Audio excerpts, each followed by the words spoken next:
Zombie apocalypse.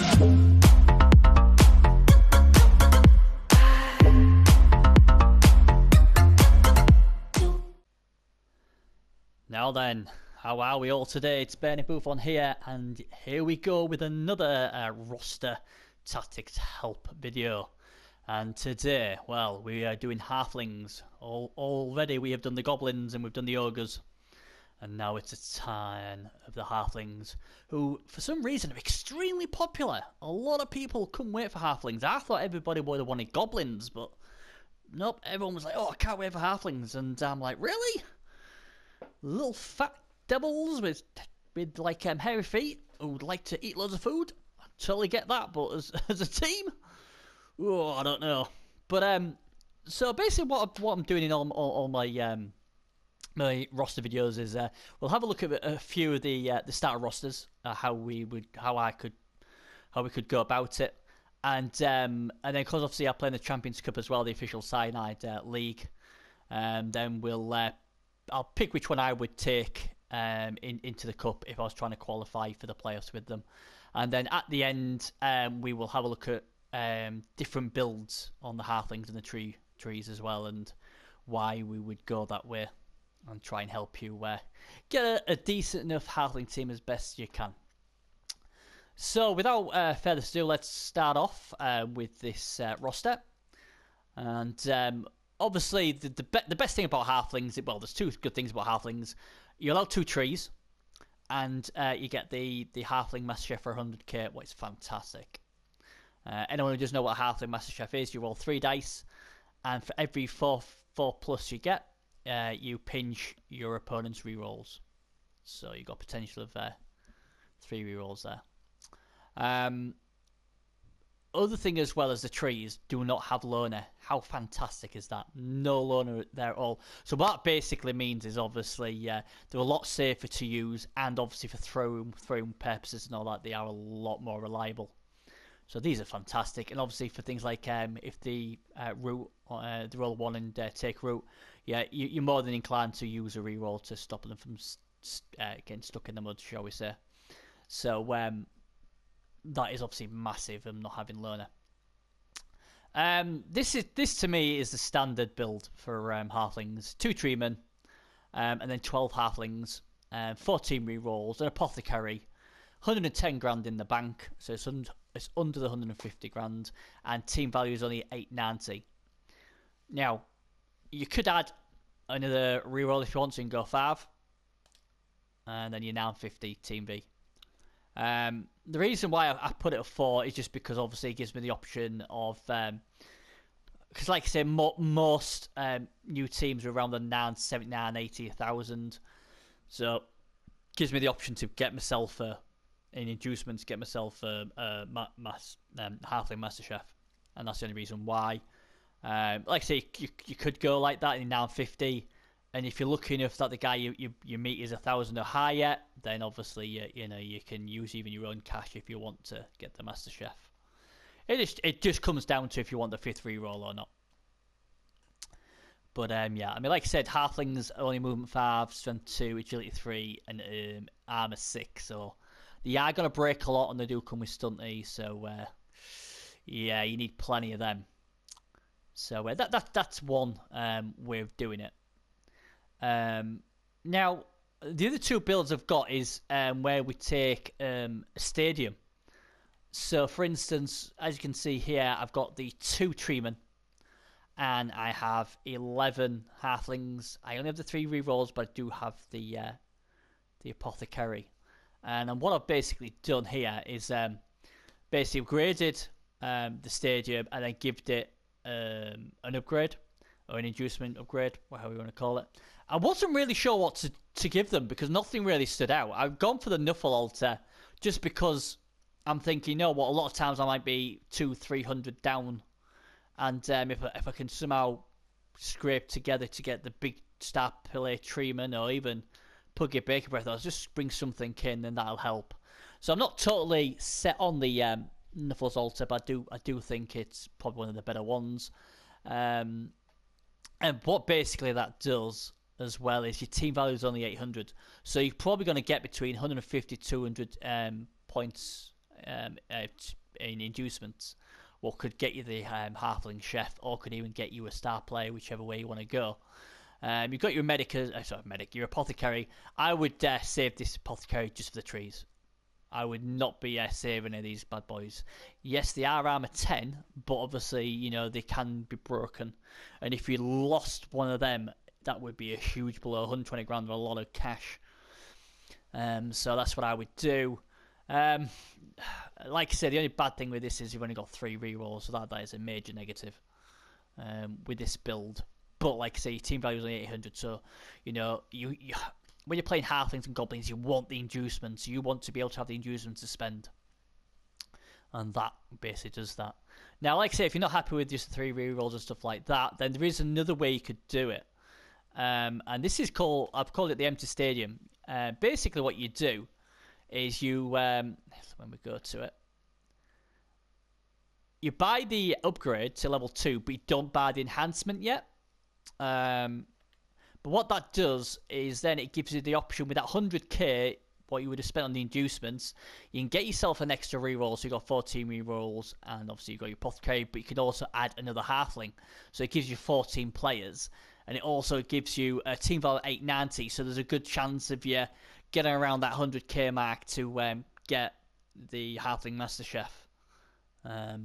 So, you know, for people who want the extra reroll and the extra player, this is probably a better choice for you, because you know, it's just a better bench and more rerolls, and then you can, at a later date, you can then go in and add whichever enhancement you want. By then, if you're not sure which enhancement you want after you played a few games, by then you might have decided what to go for. So it gives you it's sort of in between, isn't it? So that's that team value is 890. The other thing, obviously, is the one with the inducements is 800. So you're just about guaranteed to get at least a master chef there. And then obviously you've got this one here as well. When I was looking at which one I would take if I was going in the championship, it wasn't that easy to choose, to be honest. In the end, I probably went with this for the main reason I've got 14 players, I've got 4 rerolls, I've got an apothecary, and I've got 110k in the bank as well. And my team value is only 890, so the chances are I am going to be able to get a halfling master chef or get whatever I want. And then obviously at a later date I can obviously build it with halflings or stadium upgrades and stuff like that. I just thought this was more likely to just be better in the long run. If it was a private league I was going into where every season you keep with the same team, I would definitely go for this. The only reason why I wasn't so sure in like the Cyanide Cup was because if you went with one of these other two and you had an absolute disastrous first game in half and got smashed through treatment down or something like that, you could just rinse and repeat and just start afresh again. But I think all 3 rosters are fine. I don't think you'll go wrong with any of them, but I just fancy this one slightly, to be honest. So there you go. Inducements are key, and if you can get that halfling master chef, it can be massive, because you know if you roll good, your opponent might have no rerolls, and that's your best chance of beating them. When they can't make if they make just the one mistake, they end up on turnover. Right then, so we've got our team. How do we build our team up? That's the thing. So we're going to go through a few things. Now then, if you roll a double for obviously your tree, if you're looking to roll double, then block is obviously the much easiest and best option to go for. It makes it more reliable, and yeah, it's just fantastic. They'll be harder to knock down, obviously. You know, they'll knock more people down thanks to having block. Guard is always another thing what will be really important on them as well, because obviously you've got strength 2 pieces. If you can assist guards to your little halflings, it'll help them out in offense and defense. And obviously grab is really good, because if you do take root and you hit something, you can keep them near him, so you can keep hitting him each turn. And obviously with grab you can move them out the way and make a nice hole for your halflings to run through if need be. Like I said, these are just, to me, these are sort of like standard things you should be looking for. Characteristics, agility, well, I personally won't get it unless you're going for a throwing tree, what we'll come on to in a minute. Movement's massive, because obviously then you don't roll the 4+ to get up, so that would be huge. I'd definitely take movement. Strength, the only reason I take strength is because I need strength 7, so obviously you're going to be rolling 3 dice all the time, but personally I'd be tempted to take block. And armor value, well, no, you're armor 10 already, so that's not going to happen. Looking at other things here. If I rolled another double, I'll tell you what I would go for. I would go for diving tackle. Yep, you heard me right, diving tackle. Because what I would do if I could get anywhere near the cage, I'd break the corner of the cage, get the guy out of the way, and just sit next to the ball carrier. The chance of you knocking that tree down is going to be pretty hard. And if you try and dodge out the way, then you're at -2. So against the likes of like dwarfs, orcs, Khemri to a certain extent, it's going to be fantastic. Yes, it does make you go prone, I get that, but I think, you know what, if you can get that ball loose, it'll be well worth it.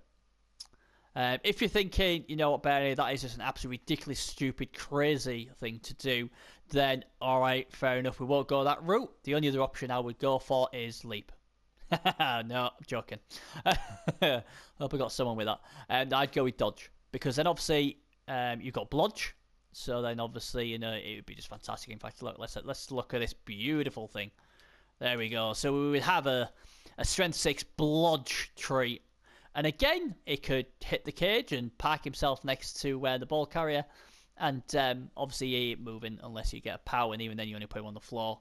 I just think diving tackle could be, I don't know, it could just be better. Because, like I say, people expect to take it. And people probably forget as well. Because what you got to remember as well is a lot of people will be trying to, like, dodge out the way and from trees. And if you can cause a turnover, that's bloody good. So, yeah, I mean, block is the best thing to get, in my opinion. And then, like I say, if you get another double dodge, or if you want to go completely outside the box, then diving tackle would be what I'd go for. Guard, you can never go wrong with guard, and obviously grab is fantastic as well. Now then, how about a throwing tree? You know, let's be honest, you're going to have to roll some pretty good, decent doubles. And someone's probably said, well, throwing tree, really? Build a throwing tree? Well, why not? He's already got Mighty Blow. So, you know, so he's going to do damage. A lot of times with an assist, he's going to get 3 dice. So let's start throwing halflings. Now, what can we do to make halflings do better? Well, you've got strong arm already, so it's +1 already to your throw of your short throws. Accurate gives you another +1, and then you got pass as well. So yeah, your agility 1. I get that. So you're looking. It's crazy, isn't it, to make it work? But if you want to build a treeman for throwing, I'm not saying I would. I'm just putting it out there. Then this is what you need. You need some nice doubles. Accurate's a really good one to get. Pass is another good one to get. If you roll another double, instead of getting one of them 2, you could go for Nerves of Steel instead. That's another good one. Obviously. Characteristics. Oh yeah, I've got agility. Hey, why not? Let's take agility, because you know what? I'm throwing the bloody thing. So that's the only time I'd take agility on the guy, because his main job is to throw freaking halflings.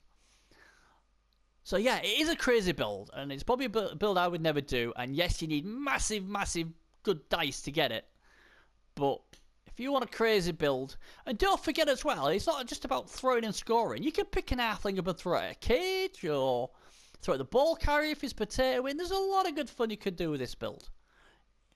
What's not to like about throwing halflings at people? Just imagine. It's fantastic. Brilliant. So there you go. That's a zany way of doing one.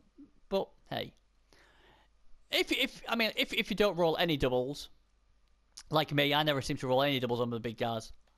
Then obviously guard would be the first choice for me, followed by grab. And then what we got after that?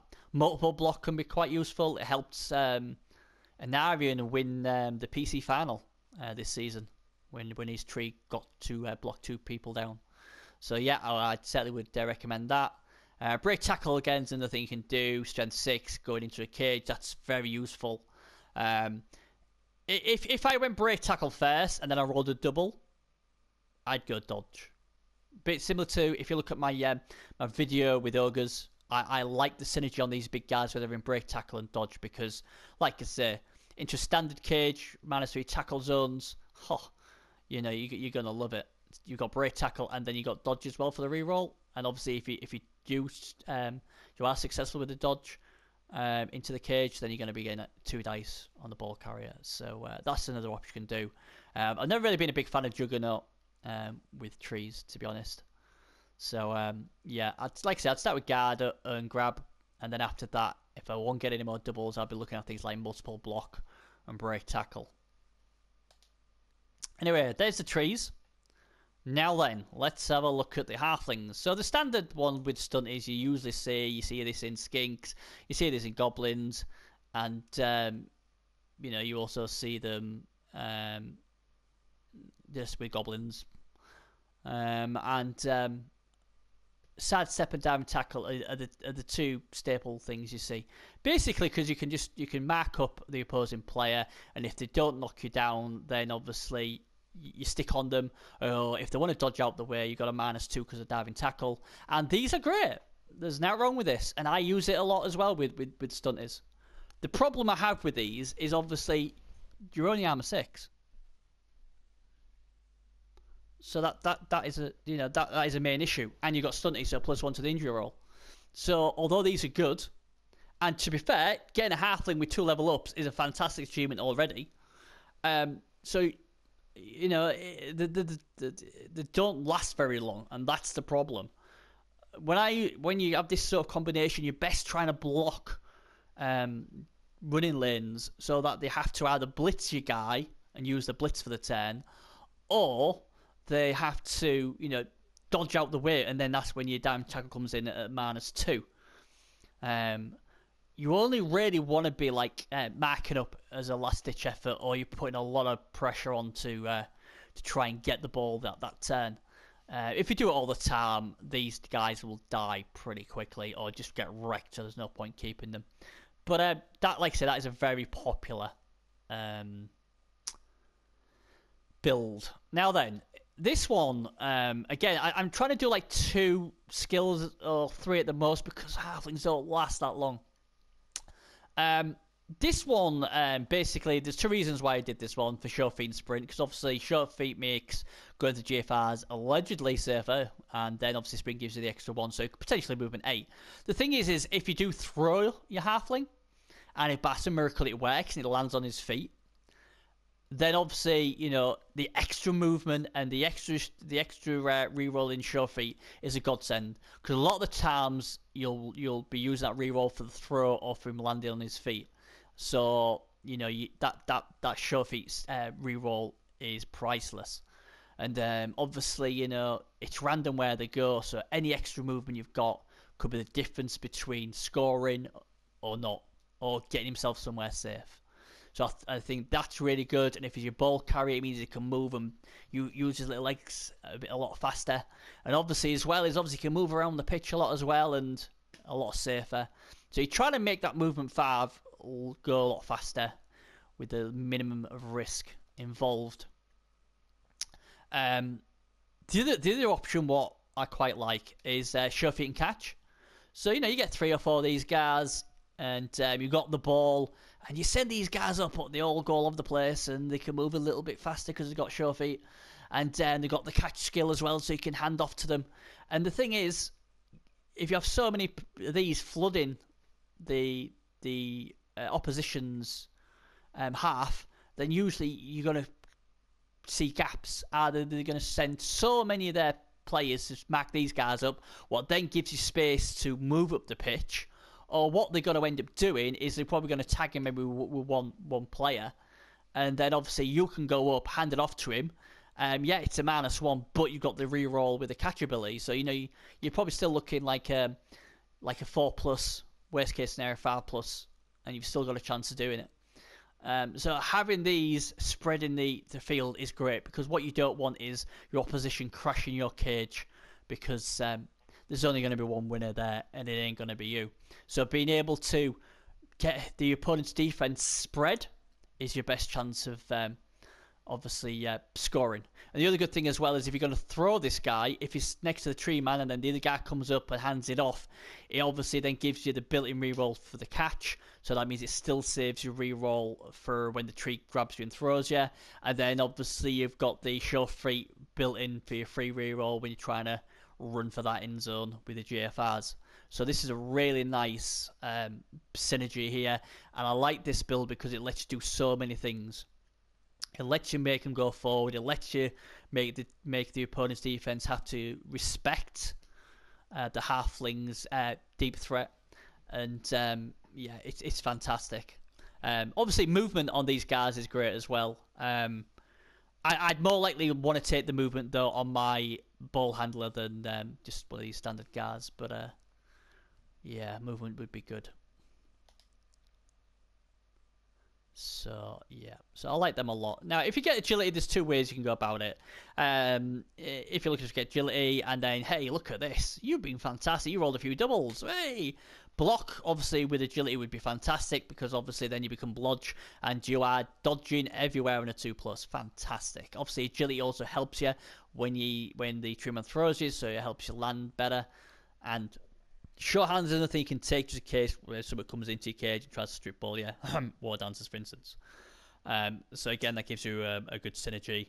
130 TV though, this guy, so he's not cheap.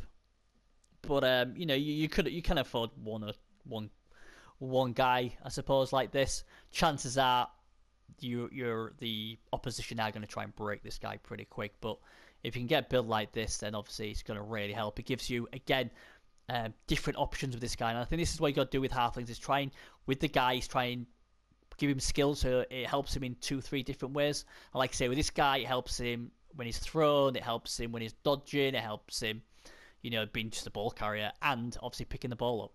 So fantastic piece, but again, you'd have to be extremely lucky to get that. But you see them, don't you? You see them. Now then, how about cage breaking? You roll a double and you think, you know what? I ain't going to go for block. I'm going to go for wrestle. Because, you know what? I'm dodging into a cage, a standard cage on a 3+. Obviously, yes. The chances are it's going to be 2 red die. But you know what? You still have a good chance to get rid of the ball. If you're one of these guys who hates red dice, then the next thing you could go for is Dauntless if you roll a double. Because then obviously, as long as you mark the cage and there's not too much guard in there, as long as you don't fail your Dauntless, you're gonna get a 1-die block on the ball carrier with wrestle. So you know you got power, you got the dodge power if you haven't got dodge, and then obviously you got the block wrestle thing, so you can get the ball loose. So you know that is a really good piece. And like I said, it's just trying to get. With halflings, you're just trying to give yourself as much chance as possible. It's so hard to win with halflings, and I just think, yeah, the throwing thing's good, but you just want to give yourself some other options, or you want the opponent to be, if he can ever be worried by halflings, just trying to make sure that he doesn't stall, or if he does stall, there is a crazy thing you could do where you may just get lucky and get the ball down. So that's a good build, in my opinion. Also, if it's got the 1 level and you roll a double, you could even go with Dauntless. If you're totally against the red die blocks, you could give your first skills Dauntless, rolls his die. As long as he passes Dauntless, he's going to get 1 die on the ball carrier. And you know what? If it's both down, who cares? You don't mind halfling going down, but the problem you've got is most ball carriers will have something like blodge or block or you know, show hands and stuff like that. So you're better off a wrestler, in my opinion. But hey, now then, if you're quite a veteran and you aren't scared of red die like I'm not, here is the one for you. Strip ball and wrestle, fantastic. As long as you don't roll a skull, you've got a very good chance that that it's going down. They work really well together. Obviously, if they've got show hands, then it gives you a much better chance. And even if they don't, hey, you know, try and get the ball loose. It's amazing because the times you get the ball loose, it's not always the guy with show hands what picks the ball up. Somebody else crazily gets it. And then all of a sudden, strip ball comes in as a big thing. So, you know, a strip ball is good to have on one piece. Again, I get you're looking for doubles here, but people roll doubles. I see it all the time. You see crazy teams. So if I get 2 doubles, that's what I'm going to do. Because again, it gives me another threat. If you're going to build a cage breaker, yes, that's right, with a halfling, that's your option. Strip ball wrestle or dauntless wrestle. You can even go dauntless strip ball if you want, totally up to you. That's the way I'd look. If by some crazy thing you've got another, if you've got another level, another double, then you've got the decision between tackle or dauntless. Tackle would mean anything but a skull, and him having strip ball is you're getting the ball loose. Or again, you can go dauntless and then maybe you might get a 1 die block instead. The problem you'll see with a lot of teams is they get 3-4 pieces of guard, they put it around the cage, and then dauntless is going to be no good anyway because, you know, it's not going to matter. The only other way around that, I'll just create a guy here. What you could do, so you got your strength 2 guy. The cage doesn't really have the guard, or there's a place you can get to where there's no guard. What you could do if with say for instance you've already got these guys, you've got these guys here, you've got yourself this guy, you've got your cage breaker. What you could do when you say this guy, he just rolls a double. Oh, what shall I give him? What you could do, you could go and give him guard. So then, before you do the cage break, get him in there, into the cage to offer an assist with guard, and then when your other dude goes in, you're going to get 1 dice. Because obviously he's helping you with the assist with the guard. So there's another combination you've got to do. So you've got your 3+ with a reroll built in already. So he goes in, he gets the guard assist in there, and then your guy goes in. You know, this strip ball wrestle guy goes in, and he's got 1 die block. There's another option you've got. It all depends what you want to do, and it also sadly depends on how many doubles you get. And the other thing as well, the word of warning as well, because I'm making it sound, it's all really easy and all great, is don't forget every time you get a double, your team value is going up.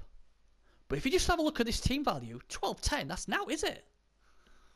Alright, okay, let's bang a few of these on. Let's see what it'd be. Say what would have had, about 4 rerolls maybe?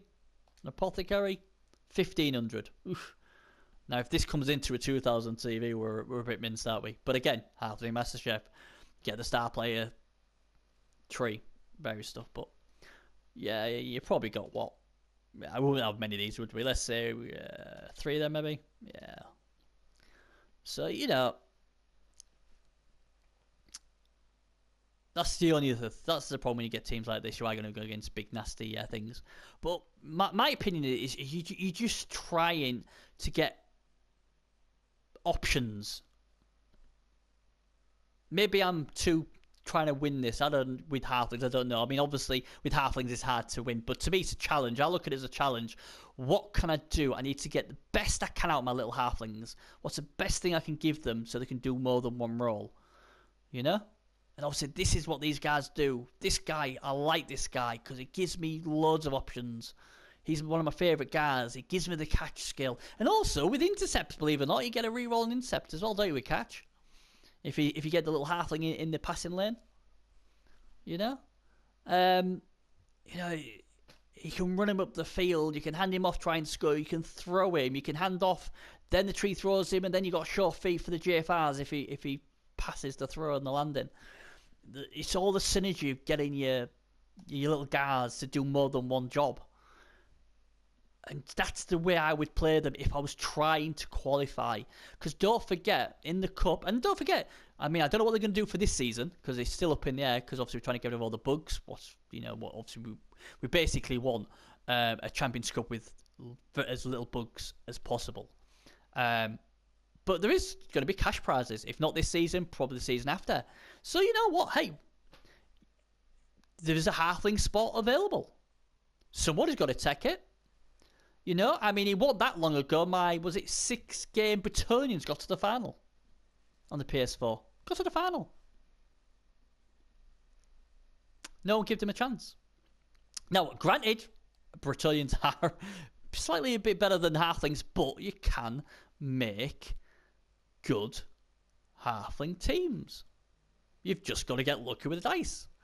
But, you know, even without doubles, I mean, obviously you've got the sidestep diving tackle thing, you've got your sure feet catch thing there, you've got your sprint sure feet there. None of them are doubles. It's just when you get to cage breaking stuff where, you know, it gets a bit more thingy. I mean, the other totally fruity way you could do is with 2 doubles, give them both two halflings, both roll a double, give them both guard, because obviously guard's fantastic. Sling them both into the cage if you're feeling fruity that you don't fail many 3+s, and then sling in a normal halfling with none of these skills, just normal, and he'll get 2 dice as long as you're the guys and got loads of guard. So there's endless opportunities you can do with halflings. The problem is, are you ever going to see a halfling talent like this that healthy? Probably not. Maybe I'm dreaming a bit too much. But this video is just to give you different options and what to skill your halflings on. The final one I'm just going to have a look at is this guy. Data player, you might as well. When you're 30k, personally myself, I just go around stamping on a 30k player.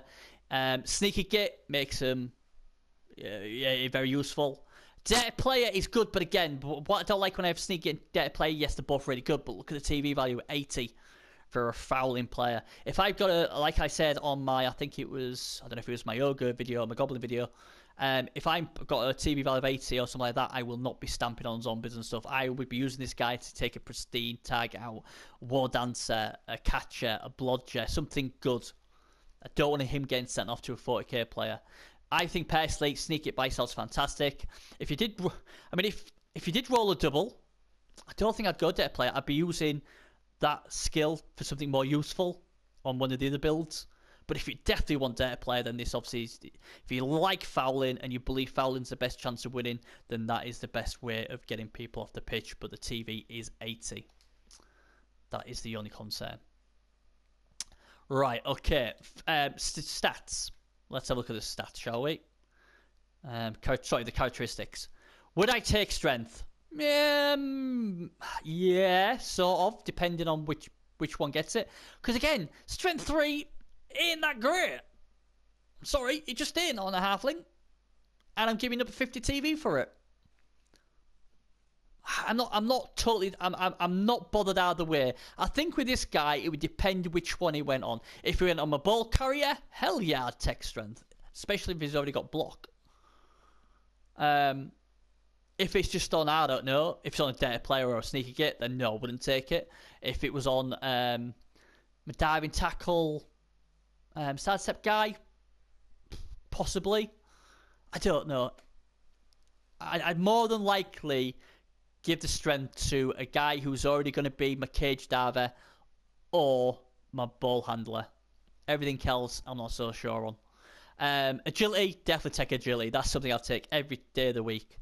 It just makes you dodging all the players on 2+, and it helps with your landing. That is fantastic. Movement allowance, I'd definitely take it on people who are going to run the ball or are threats where speed is great. Movement again is good on so many levels, and obviously when you're throwing the goblin, when you're throwing the halflings as well, that might help as well. So movement, yeah, I'm sort of 75% of the time I'd take that. Armor value, oh god, really? No. The only way I'd even contemplate armor value is maybe when he's into his last 2 skills and he's already got stellar stats already. But even then, I probably wouldn't. And if he's lived that long, then he's obviously a lucky halfling as it is. So, hey, he's got that lucky AV6 armor. I don't need to get him anymore. So, movement, 75% times I get it. Agility, every time of the week. And I'm talking about halflings here, not the trees. Armor value, probably not. Strength on certain pieces. For treeman, movement, definitely take movement. Agility, only reason I take agility is if we are doing a passing tree. I said passing, yes, I hope you heard that right. Otherwise, no. And strength, yeah, but I think it could come down to depend how I feel. If I've already got block, then yeah, I'll definitely take the strength. If I don't have block, I'm more likely probably to take the block because I'm strength 6 already. An AV, no, obviously. So there you go. That is me rambling on about halflings. I hope there's some things what you take from the video what actually are useful for you. I know everybody's got the different opinions, and some people will think, Bernie, you're a bit crazy. No, I don't agree with that. That's fine. Totally fine. Everyone's got their own opinions. I'm just giving you the way I think as a Blood Bowl coach and how I would try and get my halflings sorted. Like I say, leave comments on the video and I'll get back to you on them. Anything you want to know, or if you've got better skill ups or better combinations, let me know, because we're always all learning. I love to learn because it's in a way it makes yourself better, doesn't it? So let me know. Obviously, if you subscribe, that'd be fantastic, because obviously it's much appreciated. And also, I'm doing so many more videos that obviously you'll know when another one comes out.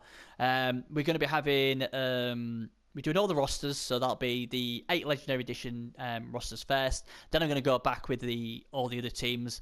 People who know me know I've had a lot of success with Orcs. I've won competitions and everything with Orcs, so I will get to them. A lot of people ask me, Bernie, please do your Orcs, please do everything. I will. I just think because obviously Legendary Editions come out, I'll do the 8 new races first, and then I promise I will get round to Orcs and them famous dwarfs of man. What caused me so much problems in the playoffs. So yeah, so like I say, we'll do all the rosters, and when the Champions Cup officially starts again, I'm trying to get a weekly show going, so we keep checking on the state of affairs of who's doing what. So hopefully that'll be good, and I'll try and get some guest coaches on that. I'm in the Volunteers Private League as well, so obviously I'll be doing a lot of streaming for them as well. So you'll find all that on my YouTube site. And obviously I'm on the Xbox as well, so we'll get to see what they're doing as well, and may even put some PC videos on there as well. We'll get the playoff games in there. We're going to get tons of it on the site, so obviously if you subscribe, it's going to tell you what goes on there, and hopefully there'll be a broad range of videos, what obviously will be good for you all. Anyway, that's me. I've rambled on. I think this halfling videos took a lot longer than the other ones I've done, so my apologies, but I hope by taking a bit extra on this video that it does help you halfling coaches out there. Like I say, much appreciated for your views and feedback, and obviously for subscriptions as well. So that's me done. Stay classy, have good luck on the Blood Bowl pitch out there, and I'll see you again on my next video. And what could possibly be, because people keep asking for Elf Union, as I like to call them in the day, Pro Elves. So see you then. Bye bye.